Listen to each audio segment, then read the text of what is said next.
களத்தில் திமுக இல்லைங்க. அவங்க பூத் கமிட்டி நடத்துகிறாங்க, ஊர் ஊரா சிஎம் போகிறாரு, துணை முதல்வர் வந்து திருவண்ணாமலையில் 1.25 பேரை கூட்டினாரு. களத்தில் அவங்க ஆனால் இல்லை, அதைத்தான் அவர் சொல்ல வர்றாரு அப்படின்னு வந்து திமுக சொன்னாருன்னு ஒரு இன்டர்பிரிட்டேஷன் கொடுக்குறாரு வில்சன். பொன் வில்சன் சார் வந்து என்ன சொன்னாருன்னா, திமுகவோட பி டீம் வந்து தாவேக்கான்னு சொன்னார். அப்புறம் திமுக கூட்டணிகள்லாம் வந்து திமுக விமர்சிக்கவே மாட்டேன்றாங்க அப்படிங்கிற ஒரு செய்தியை சொன்னார். இப்போ கிட்டத்தட்ட இதே மாதிரியான ஒரு கருத்தை நம்ம மணிகண்டன் சாரும் சொன்னார். மணிகண்டன் சார் என்ன சொன்னார்னா, என்ன டிவிகேங்கிறது வந்து டிஎம்கேயோட ரெப்ளிகா அப்படின்னு சொல்ல வராங்க. இவங்க 2 பேரும் சேர்ந்துட்டு இப்போ என்ன சொல்கிறாங்கன்னா, திமுகவும் என்ன டிவிகேவும் வந்து ஒரு கூட்டணியில் இருக்காங்க, அல்லது 2 பேரும் ஒரு அண்டர்ஸ்டாண்டிங்கில் இருக்காங்க அப்படிங்கிற மாதிரியான ஒரு சித்திரத்தை முன்வைக்க முயற்சி செய்கிறாங்க. ஆனால் நமக்கு எப்படி தோணுது அப்படின்னா, நம்ம வெளியே இருந்து பார்க்குற ஒரு பார்வையாளராக நமக்கு என்ன தோணுது அப்படின்னா, ஏன்னா ஏடிஎம்கேயோ டிவிகேவோ 2க்கும் வந்து ஒரு தொப்புள் கொடி உறவு இருக்குதுன்னு எனக்கு தோணுது. ஏன்னா 2 பேருக்கும் பொதுவான ஒரு நோக்கம் இருக்குது, பொதுவான ஒரு என்ன சொல்கிறது, ஒரு செயல்படும் முறையில் கிட்டத்தட்ட ஒன்றாவே இருக்குது. நீங்கள் அதிமுக அப்படிங்கிறது வந்து தொடக்க காலங்களில் 77 எப்படி இருந்ததோ அப்படியெல்லாம் பின்னாடியெல்லாம் இல்லை. அது வந்து தொடக்க காலத்தில் அங்கே இருந்து திராவிட இயக்கத்தில் வந்து வந்த தலைவர்கள் கூட இருந்தப்போ இருந்த அதிமுகங்கிறது வேறு.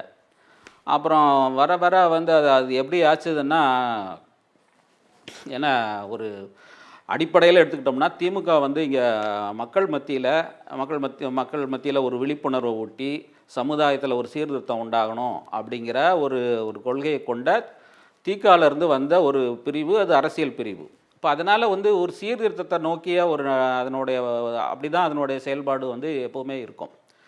இப்போ இதுக்கு எதிராக, அந்த சீர்திருத்தத்துக்கு எதிராக என்ன பழமைவாதத்தையும் மற்ற விஷயங்களையும் சேர்த்து எடுத்து கொண்டு வந்து அதை கிட்டத்தட்ட ஒரு எதிர்ப்புரட்சி அப்படிங்கிற இதுதான் வந்து அதிமுகவினுடைய ஒரு செயல் திட்டமாக இருக்கும். இப்போ அந்த அடிப்படையில் எதிர்ப்புரட்சிக்கான எல்லா விஷயங்களும் அவங்களோட செயல்பாடுகளில் இருக்கும். ஏன்னா எப்போ பார்த்தாலும் வதந்திகளை பரப்புது, பொய்களை சொல்கிறது, அவதூறுகளை சொல்கிறது, இப்படி தான் வந்து அவங்களோட ஆதரவுகளை, அடித்தட்டு மக்கள் மத்தியில் இருக்கிற ஆதரவுகளை திரட்டுவாங்க. அதுக்கு வந்து ஊடகத்தில் இருக்கிற பார்ப்பனர்கள்லாம் உதவி செய்வாங்க. நீங்கள் கவனித்து பார்த்தீங்கன்னா உங்களுக்கு தெரியும்.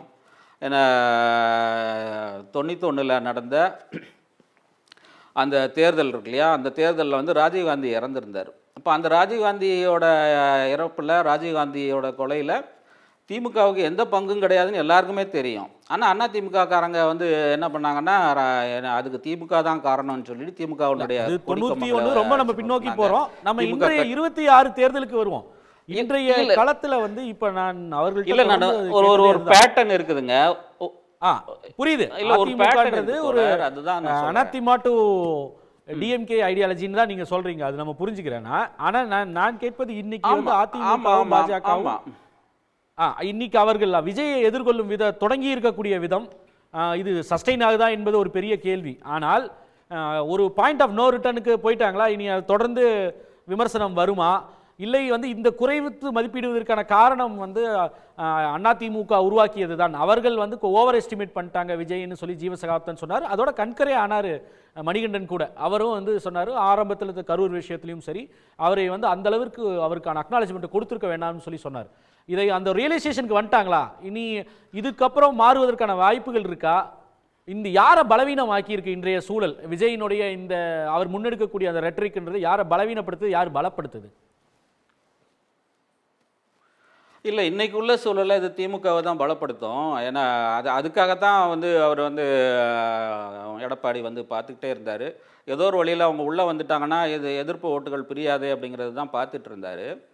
ஆனால் வந்து என்ன சொல்கிறது, அவர் விஜயோட நோக்கம் வந்து அதிமுகவினுடைய இடத்தை பிடிக்கிறது அப்படிங்கிறதுனால அது இப்போதைக்கு ஒன்று சேர்றதுக்கான வாய்ப்புங்கிறது சுத்தமாக இல்லை. நான் அதை தான் சொல்ல வந்தேன். ஏன்னா இவங்க 91 எப்படி பண்ணாங்களோ அல்லது மற்ற 98 எப்படி பண்ணாங்களோ அப்படி தான் வந்து இப்போ இந்த கரூர் சம்பவத்தை பற்றி எல்லாரும் சொன்னாங்க. இந்த கரூர் சம்பவம் நடந்து முடிஞ்ச உடனே ஒரு அரசியல் கட்சி தலைவர் எப்படி நடக்கக்கூடாதோ அப்படி நடந்துக்கிட்டாரு. ஆனால் பதிலுக்கு என்ன பண்ணாருன்னா, அழகாக வந்து அந்த பழியை தூக்கி திமுக மேலேயும் அன்றைக்கு இருந்த காவல்துறை மேலேயும் போட்டார். இப்போ இதுதான் வந்து நான் சொல்கிறேன், அவங்களோட நடைமுறையிலையும் அவங்களோட செயல்பாடுலையும் அதிமுக அப்படி ஃபாலோ பண்ணுறாரு அப்படிங்கிறது தான்.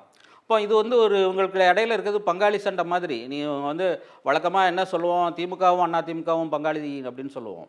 ஆனால் அப்படி இல்லை. இவங்க தான் வந்து ஐடியாலஜிக்கலாக ஒரு என்ன சொல்கிறது, அன்னைக்கு எம்ஜிஆர் ரசிகர்களை விசிலச்சான் குஞ்சுகள்னு சொல்கிறாங்கன்னா, இப்போ இவங்களை வந்து தற்கூரிகள்னு சொல்கிறாங்க. ஏன்னா நீங்கள் யோசிச்சு பாருங்களேன், நீங்கள் எம்ஜிஆர் கட்சிக்கு வந்து எப்படி ஒரு ஐடியாலஜி கிடையாதோ, ஒரு கட்சிக்கு பேர் எப்படி வச்சுருக்காரு பாருங்க. விஜயோட கட்சியோட பேர் தமிழக வெற்றி கழகம்னு வச்சுருக்காங்க. இந்த வெற்றிங்கிறது ஒரு கொள்கையா? எந்த கட்சியும் தன்னோட ஐடியாலஜியை தன்னோட கருத்தியலை முன் வச்சு கட்சிக்கு பேர் வைக்கும். இவர் கொள்கைன்னு கேட்பதனால கேட்க விரும்புறேன். அதாவது அதிமுக பாஜகவோட நேரடி கூட்டணியில் இருக்கு. ஆனா கொள்கை எதிரின்னு பாஜகவை பிரகடனப்படுத்தினாலும் முன்னாடி நண்பர்கள் சொன்னது போல பல்வேறு விஷயங்களை பட்டியலிட்டாங்க. அது திருப்பரங்குன்றம், SIR, மகாத்மா காந்தி ஊரக வேலை திட்டத்தில் ஆரம்பிச்சு உயர்கல்வி பில்லு ஆரம்பிச்சு பல்வேறு விஷயங்கள் பாதகத்தமாக தமிழ்நாட்டிற்கு பாதகம் ஏற்படுத்தக்கூடிய விஷயங்கள்ல கருத்து சொல்லாமல் மோடி அரசினை விமர்சனம் செய்யாமல் தவிர்க்கிறது பாஜக அப்படின்ற தாவேகா அப்படின்றது இருக்கு இல்லையா, விஜய் தரப்பு. அதுலேயும் வந்து ஒரு கருத்தொற்றுமை இருக்குன்றது தான் நீங்க சொல்ல வரீங்களா? அதிமுக கூட்டணியா இருக்கு, விஜய் வந்து கூட்டணியா இல்லாமல் பாஜக என்ன வேலை திட்டம்? ஏன் வந்து ஆதவர்ஜனா ஓடி போனாரு? கரூர் விஷயம் நடந்த உடனேயே ஏன் ஆதவர்ஜனா டெல்லிக்கு ஓடி போனாரு? அங்கே என்ன நடந்தது? என்ன இப்போ என்ன தாவேக்கால இருக்கிற முக்கியஸ்தர்களெல்லாம் எங்கேருந்து வந்தாங்க? என்ன அவங்களோட பின்புலம் என்ன? அதுதான் சொல்கிறேன். இவங்க வந்து கிட்டத்தட்ட அதிமுகவினுடைய ரெப்ளிகா, அதிமுகவினுடைய எல்லா செயல் திட்டங்களையும் இவங்க வச்சுருக்காங்க. என்ன பிஜேபியை இதுவரைக்கும் ஏன் விமர்சிக்க மாட்டேன்றாரு? ஏன் விமர்சிக்க மாட்டேன்றாருன்னா, என்ன அதிமுக என்ன அடிப்படையில் செயல்படுதோ அதே அடிப்படையில் தான் இவர் செயல்பட்டு இருக்காரு அப்படிங்கிறது தான் நமக்கு முன்னாடி இருக்கிற விஷயம். அதனால இப்படி கூட்டம் போட்டு ஒரு சினிமா பாணியில பெரிய கூட்டத்தை திரட்டி இளைஞர்கள் மத்தியில பேசினா அதிமுகவோட இடத்தை பிடிச்சிட முடியுமா? அதிமுக ஒரு வலுவான அமைப்பு உள்ள கட்சி. இவர்கள் இப்போதான் புதுசா வந்திருக்காங்க களத்துக்குள்ள. 2026 தேர்தல் முடிஞ்சாதான் தெரியும் உங்களுடைய மவுஸ் என்னன்னு. ஆனால் வெறுமனே இந்த மாதிரி மேலே போய் ஊரா போய் பஞ்ச் டைலாக் பேசினாலே அதிமுக இடத்தை பிடித்து முடியும்னு எப்படி நம்ம சொல்ல முடியும்? இல்லை, அவங்க அதிமுகவோட இடத்த பிடிக்க மாட்டாங்க. அதுதான் என்னுடைய கருத்து. ஏன்னா அதிமுகவுக்கு ஒரு என்ன சொல்கிறது, ஒரு திமுகவிலேருந்து வந்த ஒரு கருத்தியல் அடிப்படையில் கொஞ்சம் ஒரு பேஸ் இருந்தது. இவங்களுக்கு எந்த பேஸுமே இல்லை. நீங்கள் இளைஞர்களோட கட்சின்னு சொல்கிறீங்க. இளைஞர்கள்ட்ட போய் பேசி பாருங்கள். இளைஞர்களில் பாதிக்கு மேலே முக்கால்வாசி பேருக்கு வந்து விஜய் பிடிக்கிறது இல்லை. அவங்களில் விஜய் அஜித் ரசிகர் இருக்கான், மற்ற சினிமா ரசிகர்கள் இருக்கிறான். அவனால இவனை கொலவெறியோட பார்த்துட்டு இருக்கான். இங்கே என்ன நடந்துட்டு இருக்குன்னா ரெண்டு விஷயங்கள் நடக்குது தோழர். ஒன்று வந்து அந்த டிவிகேல இருக்கிற கட்சியில் ஆதரவாளர்கள் இருக்காங்கல்ல, அவங்க வந்து என்ன ரொம்ப கேனத்தனமாவோ அல்லது என்ன சொல்கிறது தீவிரமாகவோ சில விஷயங்களை சொல்கிறாங்க. அது வந்து இப்போ என்ன பரவலாக பரப்பப்படுது. ஒரு லேடி வந்து சொல்லிச்சு, நான் வந்து எனக்கு என் பொண்டாட்டியை என் வீட்டுக்காரரோட விஜய் தான் பிடிக்கும்னு சொல்லிச்சு. இன்றைக்கி ஒரு பொண்ணு சொல்லுது, என்ன எங்கள் வீட்டில் உள்ள 9 பேரும் நான் விஷம் வச்சு கொண்டுருவேன்னு சொல்லுது. இப்போ இதை பற்றி எல்லாரும் பேசிட்டே இருக்காங்க. தனிப்பட்ட முறையில் அவருக்கு மொத்தமாக அந்த கட்சியை நம்ம எப்படி இல்லை தோழர், இதை பற்றி தமிழ்நாடு முழுக்க பேசுகிறாங்கல்ல. தொடர்ந்து மற்ற ஒரு கூட்டம் நடந்துச்சுன்னா அதனோட ஃபீட்பேக் இருக்கணும்ல, அதனோட தொடர்ச்சி இருக்கணும்ல. இது நடந்து முடிஞ்சதுக்கப்புறம் நீங்கள் ஒரு வாரம் நீங்கள் இதெல்லாம் பேசிட்டு இருக்கிறீங்க. இப்போ போதா குறைக்கு இங்கே இருக்கிற மீடியா முழுக்கவுமே அவருக்கு சப்போர்ட்டாக இருக்குது. ஆனால் ஏதோ ஒரு வகையில் வந்து அவரை வந்து ப்ரொமோட் பண்ணணும்னு பார்க்குறாங்க. இப்போ இதெல்லாம் சேர்ந்து தமிழ்நாட்டுக்கு எதிராக நடத்தப்படுற மிகப்பெரிய சதி. இந்த சதியில் வந்து தமிழ்நாடு விழிச்சுக்கும், தமிழ்நாடு எப்பவுமே போராடும், தமிழ்நாடு என்றைக்குமே வெல்லும். அதுதான் நமக்கு முன்னாடி இருக்கிற நம்பிக்கை. உடனுக்குடன் செய்திகளை தெரிந்து கொள்ள சன் நியூஸ் பெல் ஐகானை கிளிக் பண்ணுங்க.